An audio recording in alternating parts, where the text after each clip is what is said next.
Hi, I'm Dana, and my camera, I use my phone camera and it's not wanting to like focus or make it look remotely decent because I'm filming in the dark, because there is no way in hell that I'm opening my curtains until the sun goes down. It is far too hot. I'm not coping very well, and quite frankly, I don't have enough brain power to talk about anything else. So we are going to talk about being autistic in a heat wave, being autistic in high temperatures, because I can't deal. I absolutely cannot deal with it. And it's one of those things where I know, no, like, that's not true, is it? There are people that enjoy heat waves. I know that most people don't enjoy heat waves. And every time I make a video talking about like how I feel physically, how things are going for me as a person, I get an array of comments about the various other chronic illnesses I probably have. I know. You don't need to tell me. I know. I'm on the internet. Like, I'm aware. I'm very fucking aware. Doctors don't listen or take me seriously or want to diagnose anything, so I don't know what's going on. And you leaving a YouTube comment saying, oh, it sounds like this thing that you already know about, doesn't actually do anything to help me, so please refrain. Sorry, I had to take a moment to eat some ice. That's one of my big coping mechanisms. I just keep eating ice and hoping that does something.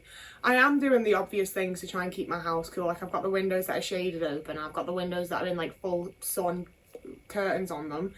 But this is what I mean. Like, my brain vanishes. I cannot make my brain work because I have a slight headache that I feel like it is more so a tension headache than like a too hot headache, because I'm extra tense when I'm too hot and I can't cool down. Nothing is making me cool down. It's a nightmare. I'm trying to be cohesive in this video, so that's my first little thing. I've not done anything while it's been this hot. That's a lie. I've done a little collage page that I've been meaning to do, but it's taken me 2 days. I've never spent this long on like that type of thing before in my life because I don't need to, but I do at the minute. I'm having to take so many breaks.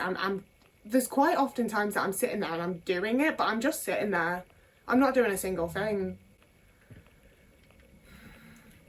because my brain isn't working, and I've got this headache that only goes away when the sun sets and it gets a bit cooler. I went to one event that I was like really self-conscious at and have cancelled. I say cancelled, I just didn't show up to another because I worry just in general about being a smelly, stinky person. It's something I was bullied for a lot in primary and high school. It's something that's lingered in my mind and that I get very paranoid about. And when it's this hot, like, I'm already very fucking sweaty, just on the general. If I move, I start to sweat. If I'm walking somewhere, I'm sweating. If I'm anxious, I'm sweating. Add in that it's also hot, I'm so sweaty. I look disgusting. You can see that my clothes, no matter how loose and baggy and whatever else they are, everything's sticking to me because I am so fucking moist. I'm sorry, I know everyone hates that word and it's a whole thing, but it's the only word to describe it because it is vile, it's disgusting. So not only can you visibly, like, if someone can smell someone, they can look around and they know that it's me because I look like that. And also, I don't understand how the fuck everyone else doesn't stink. I think some of them have cars. Like, I've already had to walk and then get public transport and sit on a boiling hot bus around a load of other people, and I'm stressed and I'm anxious and it's too hot. I reek. I absolutely, like, spraying some deodorant on or some perfume is not going to cover that. So I just don't want to go out and be around people because I know that I'm smelly and I know that I'm gross and disgusting and I feel awful about it, and there's fuck all I can do. I'm very simply too hot. And cancelling events and not going, it's not just that, like, oh, Dana feels a bit self-conscious.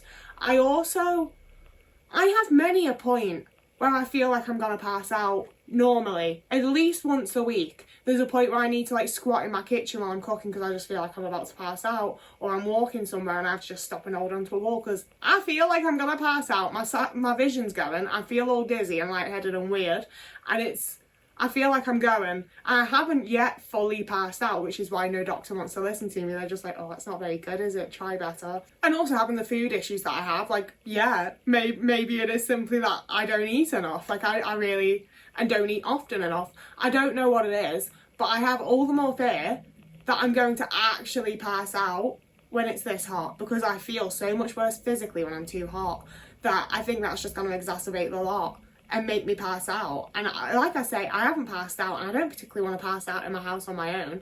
I especially don't want to pass out like out and about around people. waking up and realising I've passed out and now there's people looking at me and talking to me. I can't imagine anything more fucking horrifying than that. So I do feel like staying in my house and keeping all my curtains closed and not facing the outside world whatsoever is actually quite a healthy accommodation for me. But I'm missing out on things that I wanted to do because it's too sunny.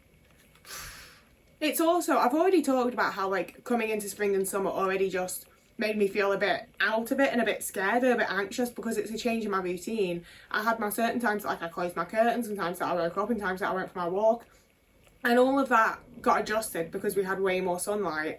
So I've now had to further adjust my routine to not go on any walks because I think I might fucking pass out in the street somewhere, to keep all of my curtains closed all the fucking time, and it just, none of it feels right. Opening and closing my windows strategically to try and catch the right kind of breezes, and like, it feels like trying to cater to how fucking hot it is literally taking over the rest of my life.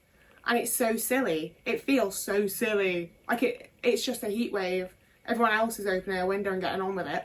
And I'm like, I very simply cannot do that. I very simply cannot fucking cope with it. I keep like zhuzhing my hair and trying to make it look different, but it looks like this because I've just had it up the whole time because it touches me. Like, even right now, just having it around my fucking neck is too hot, but I don't want to look like a fucking egg in a video, so I am keeping it down. But it don't look good, so I don't know why I'm fucking bothering. Can't have a cuppa. I mean, I know that I could have a cuppa, but I'm not going to feel any better for it. I know that people, like, my mum used to be a big pusher of like, oh, have a hot drink and it'll cool you down. It don't. Now my insides feel warm as well as my outsides. Like, it's not helping. Having a cold drink is helping, but also it's not my routine. I don't want this. Like, I'm making it fun by drinking the peach iced tea that my American friend sent me so I can at least like find some sort of joy and happiness in it. But I don't want it, you know? Like, at least it's fun, but I want a fucking cuppa without it making me feel like my insides are boiling as well as my outsides. Similarly, I feel like a lot of people are having a cold shower and then just getting on with it. I can't. I cannot do cold water whatsoever. I feel like I've talked about this because I went wild swimming the last time that it was like 30 degrees here, like a few weeks ago. My friends had gone up and they were swimming and I was just sort of like fucking about in the fucking shallows because I'm not a very good swimmer anyway, but also I can't do cold water. It sends me into like absolute shock, like genuinely. Like, I remember having a cold shower after I'd been at the gym once when I was like maybe 19 or 20, and I knew that I wasn't going to fucking enjoy it and I needed to just do it kind of thing, so I shoved my whole body under this cold shower and I was just hyperventilating. I turned it off as quickly as I could. I just sat in the bottom of the fucking shower wrapped in my towel, unable to fucking breathe properly, unable to catch my breath properly. It was a whole time. And also when I went swimming in Turkey in the ocean and the water was cold, I couldn't breathe. I was just like, that's the thing, I feel like hyperventilating is when you're panicked and like it's panicked breathing specifically. There's no like actual panic in me because like I was in the shower, and when I got in the sea I was like, I can't swim very well, load me the fuck up, give me armbands, give me a noodle. Like, I was so fucking buoyant, there was no chance of me drowning. Like, I don't feel panicked during those moments. It is literally just the shock of the cold water and my body cannot cope with it. So if I have a shower that feels less than my body temperature, I can't. Like, I can't do that. It puts me into genuine physical shock. I'm like shaking and hyperventilating and can't catch my breath. So that's not a chance for me. Like, same thing with the bath. Having a hot shower isn't gonna help me out right now, you know? And having a fucking hot shower and sorting all of that is difficult for me at the best of times. Never mind when I've got my fucking weird little tension heat headache and I just can't think about anything. I don't feel like I can plan for anything or like deal with it. And when I say plan for anything, I don't even mean like planning for events. I mean planning for the shower. Like making sure my towel and my flannel are there and making sure that I have the right bath products, because I quite often just run out of shampoo or soap or whatever else and realise halfway through my shower and I'm like, oh fuck. And then I have to order a delivery with groceries so I can just get the fucking shampoo or whatever it is I need. Like, it's already a whole fucking thing. And trying to do that, all of that, all the time while I'm too hot. Like, I can't live my fucking life while it's this hot.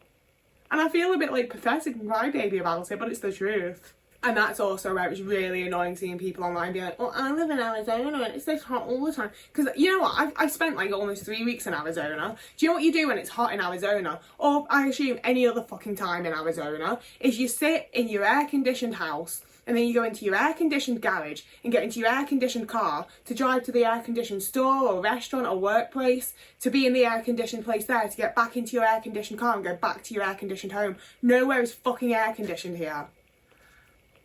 Like, I saw someone suggesting, like, oh, go for a bus ride to cool down, the aircon's great on them. Where in the fucking UK do buses have air conditioning? A lot of the buses I've been on don't even have fucking heat on in the winter, mate. We're not getting aircon. The buses are greenhouses. They are boiling hot greenhouses filled with everyone's fucking sweaty smells. Buses are absolutely vile right now. I know because I've been on them. There's no aircon on them. They're not cooling you down any. You might, if you're very, very lucky, get a hint of a breeze from a window that's open. It's a blessing, don't get me wrong, but like, you're not cooling down with a bus ride. I think some councils have set up like cooling areas for you to go where it is like a building with aircon and you can just go and like be in there. Do you think I'm going to go to a new space to be around people I don't know and have to just like sit there in order to not be too hot? Really? No, I'm too anxious and awkward for that. I'd rather be too hot. Currently. If it gets worse than this, who knows? And before anyone says that my weird headache's dehydration, I'm actually drinking loads of water at the minute. Because I have to, because I really need it. I do have a spray bottle that I keep like just like spritzing myself down with.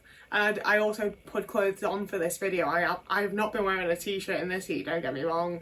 And also, it does annoy me every single summer when the men start walking around shirtless and I have to wear some like stupid little crop top bra thing. All or nothing, mate. All of us get to walk around shirtless, or none of them should, because I'm sorry, but men's bodies are repulsive the vast majority of the time. But that's not what we're talking about right now. And jumping back momentarily to talk about food, that's a fucking nightmare, because I'm not turning my oven on. There is no chance in fucking hell that I am turning my oven on. Last night I was very fucking brave and turned my stove on for 8 minutes to make some bacon so I could have bacon butties for dinner. What am I meant to eat? Because like if I had like cold, don't need to prepare type of foods that were my safe foods that I physically feel able to eat, I'd already be eating them instead of complaining about how much effort it takes me to cook, you know? Like, if I liked raw broccoli, I'd already be eating raw broccoli instead of cooking broccoli every time I want to eat broccoli, even though I don't want to cook. If I had those foods available and like accessible and like they were there for me, I'd be eating them already. What the shit am I supposed to be cooking during this? Because I've been having a lot of takeout. I don't want it. I don't feel good from it. I don't feel... Like, it isn't good for my body. I can feel that it's not good for my fucking body. It doesn't feel good. I don't want it. You know? Like, I'm ordering it and eating it because I know that I need to eat something. I don't want it. I don't feel good. Eating at the minute just makes me feel really nauseous. I have to really, like, stuff it down, and like I say stuff it down, and I feel that makes it seem like I'm like really shoving it in, and it's like, well, yeah, no wonder you feel sick after eating. But I'm shoving it down in the way of like I'm having to sit there and like chew and chew and chew and chew and be like, you're gonna have to swallow this, babe. Like it's been in your mouth for like 5 minutes, maybe longer. You need to swallow it.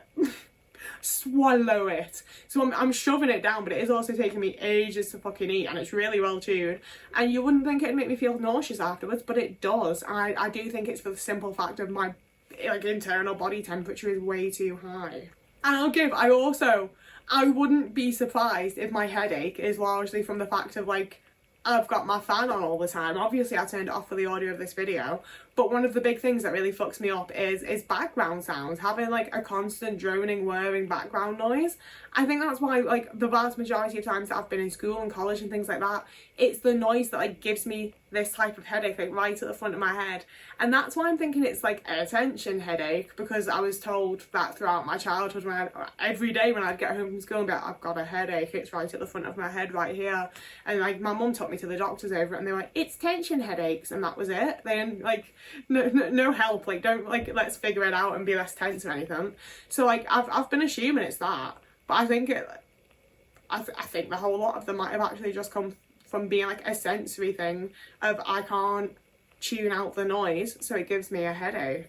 Like I'm really not enjoying it, but also I can't live without my fan, and it's really poor for my sleep as well, because it does like I wake up so much more at the minute, and I'm convinced it must be the sound of the fan, but also like It should be white noise. You'd think it'd be white noise. My fan is not that loud. It's not that bad. It's not that big a deal. But I'm struggling to eat. I'm struggling to sleep. I'm struggling to think. It's all horrid. Like I'm not. That's the thing as well, is like I definitely have like a level of like need for productivity that I should probably work on so I can rest more, but I'm not doing anything. I don't feel able to do anything, and that's really bothering me on the mental side of things. Like I'd love to go for a walk, but it's just too fucking hot. I'd love to go to the things that I plan to go to, but it's just too fucking hot. Luckily I am, like, as I've said in many a video now, I am managing to like venture into the local community here and build up some friendships and community. So I am going swimming again tomorrow. I'm getting a lift for it. So I mean, I'm gonna get sweaty walking to the car, but then I get to go in some nice cool water and see some people that I like, and it should be a good time. Like, you know, I'm doing my best through it, but it's fucking hard. I'm not having a fun time. And I think it can especially be quite rough when like you're going online and seeing people enjoying the sun, and it's like, even if I wanted to, even if I was the type of person that wants to like put on a bikini and go and lay out in the sun out in my garden, I physically, like, it would fuck me up. I'd feel awful for days because of it, like physically. It's just, I just can't. I can't deal with it. I can't do it. I am looking forward to my bit of wild swimming, but the fact that I can like be in the water is the thing that is going to make me feel alright and not overheated, and the thing that makes it like whatever little walk that I have to do to the car and to like the wherever we go to swim, it's alright because I get that cool off at the end.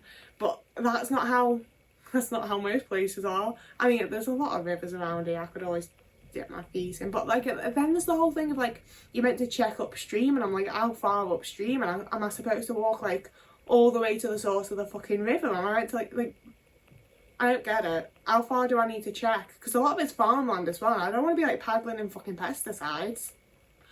I'm going now. I can't deal with this anymore. I just need to get it edited and done. I can't deal. I can't deal. I feel so mean that this is today's video, but also I feel like everybody that watches me from the UK will get it and relate, so at least you have that. As always, down in the info box below, is that what it's fucking called? Can someone answer me? Please tell me what that's called. I will have a link to Steph's GoFundMe where they're raising funds so that their partner can get accessible transport, so that they're not repeatedly re-injured every time that they need to go to a hospital appointment or a doctor's appointment, or they need emergency care, or they want to go and do something fun for a change. It would absolutely change both of their lives and be a really incredible thing for you to have helped towards. So if you wanted to share that or donate, it would really mean the world to me. It's very important to me. I would love it. I can stop having to do that. Like, I don't like asking you guys for money, so quite frankly, the faster you give it to them, the sooner I can stop asking you for money, okay? And we've also got the new link, the secondary, I don't want to call it secondary. We've got a new link for one of my local people that I've met, Eric, that goes to a lot of the same queer socials that I go to, and they're just a really fun, sweet person that's really made me feel like quite welcomed and settled here. It's been really, really lovely to have met them, and they're currently raising funds so that they can go private to have their top surgery, because I'm sure we all understand how difficult it is for trans people in the UK to access appropriate healthcare for themselves. So I want to do a little bit that I can to help, because it's such a lovely community here, and I felt like so welcomed into it and found so many fun things to go to and nice people like to meet and hang out with, and it's meant the world to me. So being able to give back a little bit would be really, really be lovely for me. I'd really appreciate it. So both of those will be down below. It's up to you to do whatever the fuck you want, but it is Pride Month. I will push. Imagine funding someone's top surgery during Pride Month. I think that's quite a cool thing to do. I think it's a cool thing to do as a queer person. I think it'd be a cool thing to do if you're an ally. I hate it. I hate it. I'm going now. Whoever you are, wherever you are, if you have a lovely morning, evening, day, afternoon, week, month, year, and I will see you again in a couple of days. If I don't melt.